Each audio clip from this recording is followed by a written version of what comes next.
15 years of fighting game knowledge in 15 minutes. Isn't it funny that I can make this exact video? Soon I could do 20 years of fighting game knowledge in 20 minutes. Pretty soon.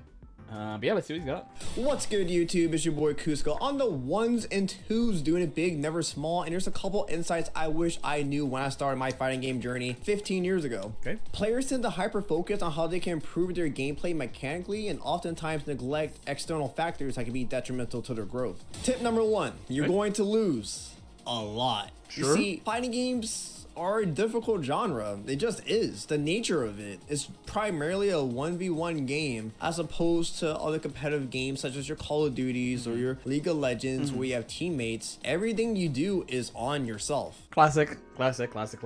This also was the original, like, oh, this is why people don't play fighting games, just because, like, oh, it's all on you. And I feel like there's some pushback against that recently. Of like, oh, the reason why people don't play fighting games is because it's like 1v1, you have to accept responsibility. I still see, I actually talked to somebody about this when I went to Texas, when I went to South by Southwest, where they were like, yeah, the reason is because of the accountability thing. I'm like, honestly, dude, like, not that much. I think it's a factor, but like, I don't think it's like the factor in modern days. I really like the arguments that like Sajam and Croft say of like, dude, other games are hard as fuck too, but people play them. But the main thing is that like they just have a better user experience, and it's not the actual difficulty. The actual difficulty is only a small part of it, which I have been moving to that camp. I'm basically in that camp of like, oh, it's one of my only like the product takes of like that. Yeah, people just get annoyed by like shit lobbies or like shit queues, or you can't do shit with your friends, or there's nothing you can do alone. Like, it's definitely not the games are not good because especially from doing content, if you do content, or watch fighting game content, mad people play fighting games. It's just not a lot of people play competitively, which is probably the thing for everything, right? Like, mad people play basketball, but how many people are in the NBA, right? Like, It's to the point that since you don't have those people to blame, I feel like it's more potent within the fighting game scene that people will blame the game itself. Talking about, oh, the game sucks, your character is busted, I'm playing a low tier character, etc, etc, etc. the deep dark truth is that stuff is true. Kind of. You're gonna lose. And you're gonna lose a lot, but how you lose makes all the difference. If you lose, are you gonna blame external factors? Are you gonna blame the game itself? Are you just gonna put the game down and not look back? Or are you gonna come back with a fresh mind and then tackle it again the next day? Real shit. That's real. Tip number two, respect your body. Over a decade ago, I wouldn't have even batted an eye, but I really do ask myself, have I drank much water? Did I get a good amount of sleep? Am I tired when I get off of work? All those little things can come into play and affect how you play the game. I mean, he's just spitting. It's something that has come in more and more as time has gone on, because I think the pro Japanese players did it first, and also like outside of fighting games, I know again, one of my motivations was a screenshot of like the jacked Russians playing Counter-Strike. That was definitely one of my inspirations of like, oh, I'm trolling. Like, taking care of yourself is really important. It's not even just like staying hydrated, but it's like making sure you are getting in the right amount of like energy for long days, for playing tournament. This is all like tournament stuff though. This is not like for general playing, you don't gotta think about this. This is like definitely a tournament thing of like, hey, you should have like a snack during the tournament, or like, hey, you need to be drinking something during the tournament, and you need to go like get fresh air during the day and shit, and like how you plan your day for when you're competing. I think it's all like pretty important. I'm no nutritionist, but maybe try going a day drinking a lot of water, then hopping into your next ranked match session. Maybe try squeezing in a nap after work. Then, dude, so many tournament stories, man. So many, dude. I mean, tournaments used to just be like parties. I used to just go to party basically. So it's like, show up to the tournament, it's Friday, we all get sauced up on Four Loko or whatever, wake up the next day, giga hungover, my head is exploding while I'm playing pool, so I'm like, it's pool, so who gives a fuck, and then go straight back to bed. And then as time went on, I was like, all right, you know, if the tournament I'm in has the anime slot on Sunday, which if you don't know what that is because you're a new player, that's like the 8 a.m., 10 a.m. top 8, maybe consider not getting wasted on Saturday. Maybe. I have told this story on stream, but maybe not for LK Chronicles. And I did not keep it a secret because I want people to not do this. This is almost 10 years ago. This is actually the first time, not the first time I met Hotashi. I met Hotashi maybe like a couple of months before this. I don't know if you can believe this, but I quite literally woke up 8 minutes before this, and I'm hungover. I'm giga super ultra hungover, and I quite literally woke up right before this, and they would have DQ'd my ass out of top 8, because if I was not in the closest building to this venue, I was cooked. And I'm playing this set with like I literally just woke up, and my head is fucking killing me right now. And I'm gonna play against my favorite character in any fighting game ever, Elphelt. The very expressive, very well designed, very well made. Definitely does not ruin Guilty Gear Xrd. Definitely is not a stupid fucking bitch ass character. Elphelt is amazing. And the best part about this is we fucking run. And you know this is early because I'm not playing Blue Milia. I'm playing Red Milia. That's how you know it's really, really, really early. Throw into combo because Elphelt? Yes, bro. I'm hungover. I hit that combo. Low, pin. Okay, yeah.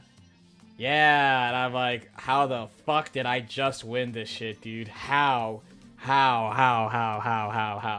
It's not just, there was like, I talked about it in the matches that made me a little bit, but like when I was in my really bad mental arc, one person recommended that I drink White Russians during tournament top 8, which is not a good idea. Don't do that. It's actually a bad idea. I was definitely not nervous though. I will give that person, I was not nervous.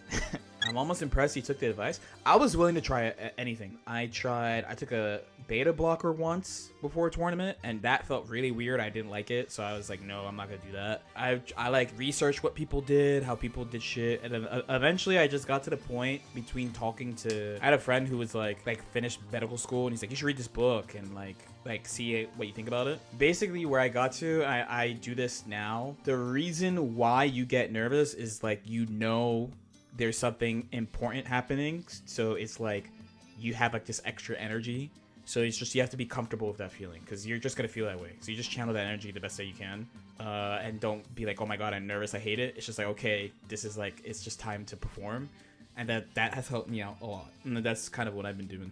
That and like telling myself to not shit on myself while I play. Those are like the big two. I shit talk myself for every single little mistake I make. I don't know how to stop. Maybe this will work for you. But basically what I do is when you say you are okay, by the way, on stream when I say it, I'm like kidding, like I'm joking. I'm just like, oh, I'm just acknowledging I made a big mistake. Essentially it's like I'm so bad, then I go like, okay, sure, but why not wait for like 15 minutes and then you could shit on yourself or like how bad you are at the game in like 15 minutes, which in a normal fighting game that set is over, and that has worked wonders. I'm not gonna lie. I am not gonna lie. I have not had it as a real problem since like Xrd, like late Xrd. Tip number 3 is to make friends. This is real unless you're a psycho like me. If you're a psycho like me, you could do things solo dolo, but for long periods of time. But I think many people would get, especially with how like mad people get when they play, if you have like a face to a name and like a community, that shit will keep you like really invested and motivated and stuff. I was a very reserved individual, and it wasn't until I started to meet more people in the fighting game scene in which it broke me out of my shell to the point that I became this like social butterfly that I can turn on and off depending on days. But I love all the people that I meet within the scene. Well, almost everyone. Bro, as silly as it sounds, literally just like going up to someone and just saying, oh, hey, I'm Biohazard or I'm Cusco, and just shaking their hand and just talking about just like fighting game stuff. It just opens so many doors, bro. This is something you're gonna sound pretty surprised about this. It's something I really want to get better at. I definitely find myself still being kind of in community. I think it's fine. I get nervous at tournaments. Remember, I just said I like acknowledge my nerves and I try to channel that energy. And I know constantly that I come off as kind of standoffish at tournaments because like I'm so like, oh my god, don't be nervous. Don't be nervous, but like, oh my god, you're nervous. Channel the energy. So I'm nervous. And like I have gotten messages before from people being like, I wanted to like talk to you or say what's up, but you looked like a fucking murderer. Like it's just that like. So they got like spooked and they ran away. I'm like, dude, of all the people to be scared of. Or I've been told by multiple people also that they thought it was hard to approach me or something. So I'm trying to be better at that actually. It's always something I'm trying to be better at. And like at Evo on like tournament day, like Saturday, I sent a message. I sent this message on like Twitter. I'm just like, yeah, if I look stressed, it's because I'm not stressed. I'm just like locked in, you know. So I'm just locked in, and I could take stuff at like different times. But I want to be like better about this. Is always like one of my main things for going to big events. And I highly suggest, if you're not necessarily comfortable with talking to people, just start a little small talk. You're all both within the same realm of a hobby. There's definitely stuff to talk about regarding characters or the current games are out. Not only that, you can make someone's day, and I'm sure someone going up to you can make your day as well. So spread the love, spread the joy, enjoy some fighting games. Tip number 4, fighting games are emotional, both inside. Oh no, it's 15 years of knowledge in 15 minutes. I read it as 15 tips in 15 minutes. And outside the game. Now, emotional outside the game is pretty obvious. You'll play a match, things don't go your way. Well. Maybe you'll baby rage, get upset, crash out, be sad. You know, it's bound to happen. The Aaron? I'm sorry, Aaron. Upset.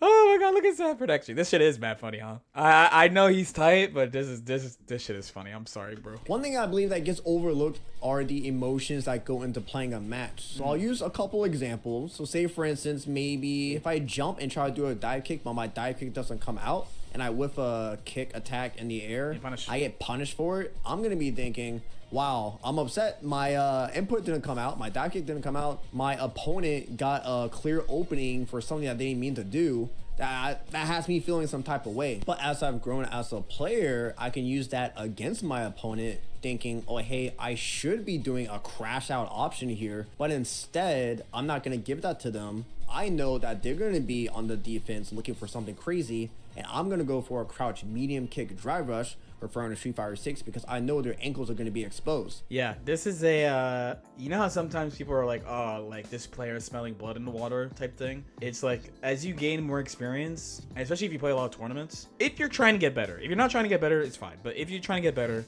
you will note like small things in like moments of high stress or pressure that you can like attempt or try or pay attention to. The original one for me was when I started to tell myself, this is positive self-talk, of like, it's like first to 2 and I lost like 3 rounds in a row, so it's their set point, and I'm like, all right, now it's time to be clutch. I would tell myself, to this day I still do it too, anytime where I'm on my opponent's set point, I'm like, okay, now it's time to be clutch, right now, now's the time. So it's like, just keep it together, don't go crazy. The main thing is not even coming up with some grandmaster plan. It's to stick with your plan plus the adjustments, not like going ham or like trying to like discern some insane plan to use like out of nowhere, like an anime.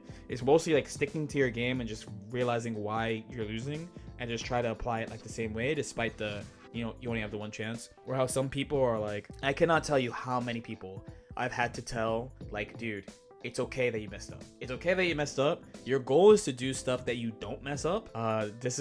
Execution monsters are never trying to hear it, but your goal is to do stuff that you don't fuck up, so that you don't fuck up. But when you do fuck up, it's okay. It's like when you play piano and you make a mistake at a recital. Sometimes the crowd doesn't even know that you fucked up. Only someone who really knows piano might know you fucked up. And then even if you did do like a heroic, like tragic fuck up, you could just like stop for a second and keep going. So you just keep going. That's the big thing. I used to lose my fucking mind when I dropped shit. That was maybe one of the earliest things I fixed about my play. 2 things was like not going for obscenely difficult stuff in tournament, and not getting mad when I drop stuff in tournament. Even if like on stream you hear me like mess something up, I just go pain. That's it. Pain. We giggle, we just say pain and move on. If it's something that is within your realm of doing like 90% success rate and you dropped it, just be like, I don't know, it's like, oh, Fire Emblem, I missed my 92%, bro, pain. It's a combination, for me it's a combination of the 2. It's like, make sure you do what you can do like 90% of the time, and then also if you fuck up, it's fine. You just keep playing, because the match is not gonna stop. The match is not gonna stop. That's the big thing. So you can't get hung up on it. You know what I mean? All the people that are good at scrambles, by the way, understand this. Any player you look at, I don't know if you think I'm good at scrambles or not, but there are some players of fighting games that people are like, this player is really fucking good at scrambles. They all get this. They all understand this thing of like, who gives a fuck? Just keep going. Be asking yourself, oh, hey, how do I feel about this interaction? How do they feel about this interaction? How will that influence how they play the game? Tip number 5, our last and final tip, is that fighting games are actually team-based, in which that might contradict some of the stuff that I said in tip 1, where I said, oh, hey, it's just you, yourself, and your controller. But in reality, the deeper you go within your fighting game journey, the bigger the team you get. Friends, family, colleagues, fellow competitors, they're gonna be cheering you on, man.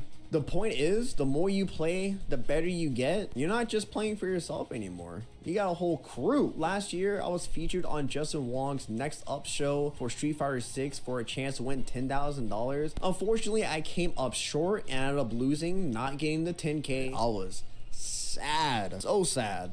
And the thing is, I wasn't sad that I didn't get the $10,000. I wasn't sad that I barely lost on a comeback. It was more so I let my people down. So relatable, bestie. So true, bestie. You know what? I got over it relatively So true, quickly. bestie. You know why? Because the people that I thought I let down were just happy to see me play the game. They're just happy to be a part of it. And that's something that you can never take for granted. So true, when you go bestie. out there to your local, maybe you know like 1 or 2 people, once they watch you play on stream, they'll be hyping you up. This is the biggest thing. If you're newer and you can travel with friends, do it. Traveling with friends is so fire. When you travel alone to play, it's rough. I'm not gonna lie. I'm not gonna kid you. It's rough. Traveling alone to play is rough for sure. I have done it quite a bit. That is one of the hardest experiences you can have as a fighting game competitor is going somewhere alone.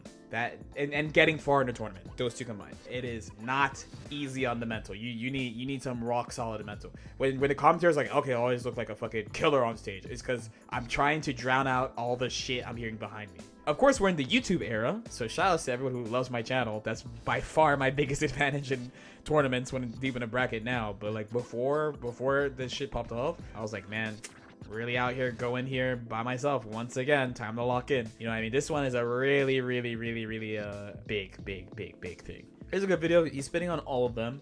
Honestly, it's a lot of good advice. I think it's a good video. No, not really much to say. No cap. I just like went through it. LK stamp of approval. All right.